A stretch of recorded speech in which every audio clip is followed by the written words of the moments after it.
नमस्कार, जनता न्यूजमध्ये स्वागत आहे। तुम्ही पाहताय जनता न्यूज, आवाज जनतेचा।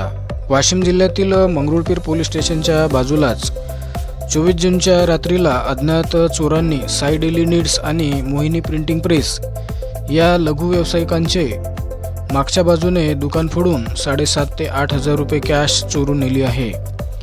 ज्या लघु व्यावसायिकांना 5-5, 10-10 रुपये व्यवसाय करून आपला प्रपंच चालवावा लागतो, त्याच व्यावसायिकांच्या दुकानात चोरी होत असल्याने पोलीस स्टेशनच्या अगदी बाजूलाच जर चोर चोरी करत असतील तर पोलीस प्रशासनाचा वचक चोरांना आहे का नाही हा प्रश्न इथे नक्कीच व्यवसाय करणाऱ्या व्यावसायिकांना व इतर जनतेला पडला आहे।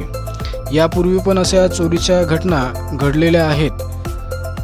पुढील तपास पोलीस स्टेशनचे ठाणेदार साहेब करीत आहेत। जनता न्यूज, मंगरुळपीर, जिल्हा वाशिम।